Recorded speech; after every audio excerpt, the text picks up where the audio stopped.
اور شیخ عبد القادر جیلانی اپنے زمانے کے شافعی اور حنبلی دونوں فقہ پہ فتویٰ دیا کرتے تھے. ٹھیک ہے. اپنے زمانے کے محدث سے بہت سے حنابلہ نے ان سے حدیث کی سند نقل کی ہے. یاد رکھیے کہ لوگ سوچتے ہیں کہ صرف وہ ایک صوفی بزرگ تھے. نہیں، وہ تو ان کا اونچا مقام ہے. وہ فقیہ بھی تھے، محدث بھی تھے. لوگ ان مستند کتابیں، چونکہ آج موضوع وہ نہیں، لوگ ان کی خانقاہ میں آتے رہتے اور حدیث کی سند لیتے ان سے.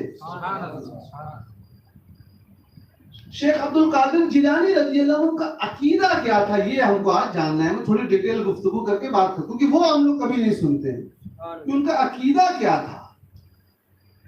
شیخ عبد القادر جیلانی رضی اللہ عنہ نے اپنی کتاب میں جہاں بھی امامنا کہا ہے وہاں ان کی مراد امام احمد بن حنبل رضی اللہ عنہ. تو پتہ لگ گیا شیخ عبد القادر جیلانی تقلید کے قائل تھے، غیر مقلد نہیں تھے، حنبلی فقہ کی پیروی کرتے تھے. اور جہاں حضرت امام نعمان بن ثابت رضی اللہ عنہ کا ذکر کیا ہے وہاں فرمایا امام العظم، یعنی امام اعظم ابو حنیفہ رضی اللہ عنہ کو وہ امام اعظم مانتے تھے. اور سنیے کیا فرماتے ہیں. فرماتے ہیں کہ سیدنا عثمان غنی رضی اللہ عنہ اپنے زمانے کے برحق امام تھے. ہاں ان سے بغض اور عداوت وہی رکھتے ہیں جو شیعہ ہیں، اہل تشیع ہیں. اور پھر فرماتے ہیں سیدنا علی مرتضی رضی اللہ عنہ اپنے زمانے کے امام برحق تھے، ان سے بغض اور بغاوت وہی رکھتے ہیں جو خوارج ہو.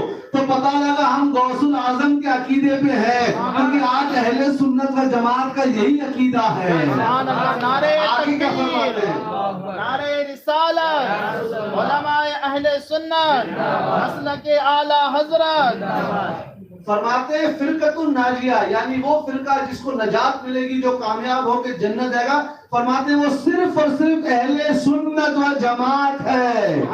یہ لفظ استعمال کیا، اہل سنت و جماعت. فرماتے ہیں جو اس سے دور گیا وہ جہنم میں گیا. لہٰذا یہ بھی پتہ لگ گیا کہ اگر آپ کو کوئی بولے کہ نہیں سب لوگ جنت میں جائیں گے تو وہ سب کچھ تو ہو سکتا ہے، غوث الاعظم کی تعلیمات پر نہیں ہو سکتا ہے.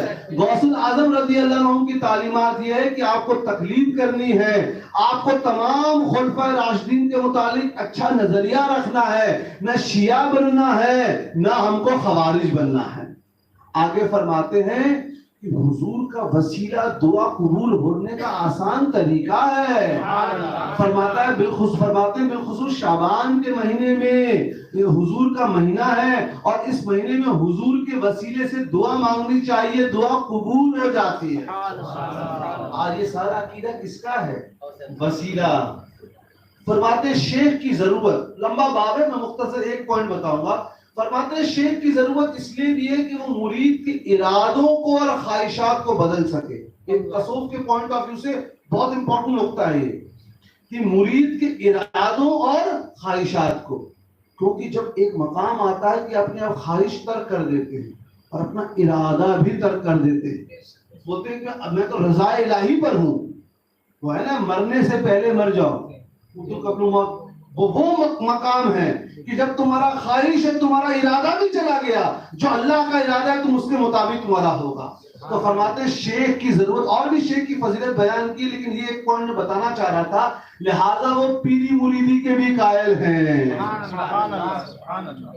اور فرماتے ہیں کہ جب کوئی پریشانی ہو تو لوگوں کو وہی دعا پڑھنی چاہیے جو حضور نے فرمائی، تعلیم دی تھی ایک صحابی کو. مشہور حدیث سے بتانا چاہتا ہوں اس حدیث کو. ایک حضور کی بارگاہ میں ایک صحابی حاضر ہوئے، ان کے آنکھ کی روشنی نہیں تھی. اس کو امام ابن ماجہ نے نقل کیا ہے، امام ابو داؤد نے نقل کیا ہے، سنن ترمذی میں ہے اور طبرانی میں بھی ہے. میں طبرانی کی عبارت پڑھوں گا عربی میں ابھی. تو کہا یا رسول اللہ میرے آنکھ کی روشنی چلی گئی ہے، آپ دعا کر دیجئے کہ میرے آنکھ کی روشنی آ جائے. حضور نے فرمایا تم چاہتے ہو تو میں دعا کر فرما دوں گا، لیکن اگر تم اس کے صبر کرو تو بہتر ہے. تو صحابی نے عرض کیا رسول اللہ نہیں، مجھے آنکھ کی روشنی ہے، میں چاہتا ہوں کہ میں آپ دعا کر دیں. صحابی کا عقیدہ دیکھیے، صحابی کا وہی عقیدہ کہ حضور دعا کریں گے تو میرا کام ہو جائے گا. صحابی کا عقیدہ ہے، یعنی سنیوں کا عقیدہ ہے. تو حضور نے فرمایا ٹھیک ہے تم وضو کرو، وضو کرنے کے بعد 2 رکعت نفل نماز پڑھو، ٹھیک ہے، اور اس کے بعد میں جو دعا بتا رہا ہوں اس دعا کو پڑھنا. غوث الاعظم نے بھی اس حدیث کو نقل کر کے دعا نقل کی ہے. اس دعا میں کیوں میں بیان کروں، اس دعا کے بعد بتاؤں گا. وہ دعا حضور نے فرمائی کہ تم یہ پڑھو، اللہم انی اسألک واتوجہ الیک بمحمد نبی الرحمہ، یا محمد انی قد توجہت بک الی ربی فی حاجتہ ھذی. اس میں صحابی نے حضور کو یا کے ساتھ پکارا اور دور تھے تو پتہ لگا غوث الاعظم حرف ندا کے بھی قائل ہے. غوث اعظم سے ہم محبت کرتے ہیں، ہم ان کا ذکر کرتے ہیں. بس آخری لمبی محفل نہیں کرنی ہے، بس آخری 5 منٹ. ہم جس سے محبت کرتے ہیں ہم اس کے بارے میں جاننے کی کوشش کرتے ہیں، ہم ان کی تعلیمات پہ عمل کرنے کی کوشش کرتے ہیں.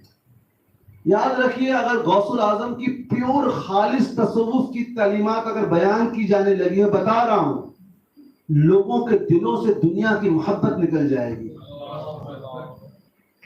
پڑھ لیجئے فتح الغیب.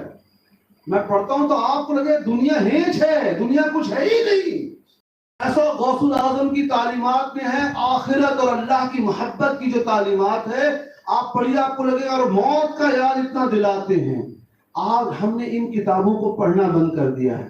ہم سال میں ایک بار 11ویں شریف کے مہینے میں غوث الاعظم کے نام پر محفل سجاتے ہیں، لنگر کھاتے ہیں اور ہم سوچتے ہیں ہم ان سے جڑے ہوئے ہیں اور بے شک اس جڑے رہنے کا ہم کو فائدہ پہنچے گا، اس میں کوئی شک نہیں ہے. لیکن میری گزارش ہے کہ زندگی بھر آپ کلاس 1 میں نہ رہیں. بچہ بھی جڑا ہے، دادا بھی جڑے ہیں. ارے بھائی بچہ جڑا ہے تو دادا کو تو اور مطالعہ کرنا چاہیے، دادا کو تو غوث الاعظم کی تعلیمات کو پڑھ کر ان کو اور ریاضت اور مجاہدہ کرنا چاہیے، دادا کو تو رات رات بھر تسبیح پڑھنی چاہیے. لہٰذا ہم کو اپنی عبادت میں بڑھانا ہے. آج مسلمانوں کی عبادت میں کمی آئی ہے اور غوث الاعظم فرماتے ہیں کہ جب لوگوں میں گناہ بڑھ جاتا ہے تو مصیبتیں ان پر آتی ہیں، اور جب لوگ استغفار کرتے ہیں تو اللہ تعالیٰ رحمتوں کا نزول فرماتا ہے. آج ہم دیکھ لیں، ہم کو کہیں جانے کی ضرورت نہیں ہے. ہر آدمی اپنا محاسبہ کرے. ہم اس دنیا میں ایسے رہتے ہیں جیسے غیر رہ رہے ہیں. جمعے کے دن ہم نے 2 رکعت نماز پڑھ لی اور باہر نکل کے یہ نلی نہاری کھا لیا اور وہ 1 ہفتے کا کوٹا پورا ہو گیا. ارے بھائی نماز فرض کی گئی ہے اور ہم نے وہ کام اپنے اوپر لے لیا ہے جو اللہ تعالیٰ نے جس کا وعدہ فرمایا ہے، اور جو کام بندے کو دیا گیا ہے اس میں ہم کرتے نہیں ہیں. بھائی نماز پڑھنا ہم کو کہا گیا ہے، روزہ رکھنا ہم کو کہا گیا ہے، ہم یہ کرتے نہیں ہیں. ہم لوگوں کے فیصلے کرتے ہیں، یہ جنتی ہے، یہ ہے، یہ وہ ہے. ارے بھائی تم کو کیا لینا دینا ہے؟ وہ علماء فقہا مفتی دیکھیں گے. تم عام آدمی ہو، تمہارا تو ایک ہی کام ہے اہل سنت و جماعت کے عقیدے پہ رہ کر اپنے عمل کو اچھا کرنا. اپنے گھر کو دیکھو، پتہ لگا گئے پوری دنیا میں جو ہے تبلیغ کر رہے بیٹی بنا نقاب کے گھوم رہی ہے. پتہ لگا گھوم رہے سب جگہ اور بیٹا جو ہے فرض نہیں پڑتا ہے. لہٰذا ہر انسان کے بخاری شریف کی حدیث ہے each one of you has been made a shepherd. تم میں سے ہر ایک کو نگہباں گڑیریا بنایا گیا ہے اور تم کو اس کے مطابق سوال ہوگا. معلوم ہے نا، آنکھ والے سے سوال ہوگا کہ تم نے آنکھ کا کیا کیا. بھائی جو نابینا ہے جس کو دنیا میں آنکھ نہیں دی گئی اس سے تھوڑی پوچھا جائے گا کہ تم نے آنکھ کا کیا کیا. صحیح ہے نا؟ تو جو پیشیمان ہے اس سے پوچھا جائے گا تم نے کیا کیا اپنے پیشیمان کی ذمہ داری سے. مقرر سے پوچھا جائے گا کہ تم کو ہم نے دنیا میں شہرت دی تھی، لوگ تم کو سننے آیا کرتے تھے، ہم نے تمہاری زبان میں طاقت دی تھی، تم نے کیا کیا.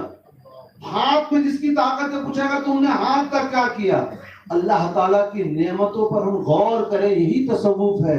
اللہ نے ہم کو صحت دی ہے، دولت دی ہے، مال دیا، عزت دی ہے. جو اللہ کی نعمتوں کا جتنا زیادہ شکر ادا کرتا ہے اللہ تعالیٰ اپنی نعمتوں میں اتنا زیادہ اضافہ کرتا ہے. اپنے اوپر غور اور فکر کریں اور سچی غوث العظم سے محبت یہی ہے کہ ہم سچے دل سے توبہ کریں، تنہائی میں توبہ کریں اور ایک ارادہ کریں. ایک دن ایک دم متقی نہیں بن جائیں گے ہم لوگ. ارادہ کریں کہ اللہ دھیرے دھیرے کر کر اللہ ہماری برائیوں کو تو دور فرما دے. اے اللہ ہم کو زیادہ سے زیادہ اچھے اعمال کرنے کی توفیق عطا فرما. یہی ہے، ورنہ اگلے سال پھر پوری ہندوستان پوری دنیا میں 11ویں شریف کی محفل ہوگی. آپ کو واقعات بتائے جائیں گے. میں نے غوث العظم کی کرامتیں نہیں بتائی، میں مرغے والا واقعہ بتا سکتا تھا اور بھی واقعہ بتا سکتا تھا، لیکن میں نے سوچا تھا کہ اس محفل میں وہ بتاؤں جو آپ لوگوں نے کبھی سنا نہیں ہوگا. غوث العظم کے بارے میں مطالعہ کرنا پڑتا ہے. غوث العظم سے محبت ہے، وہ محبت ایسی ہونی چاہیے کہ وہ سوچئے کتنا انہوں نے اللہ کو راضی کیا.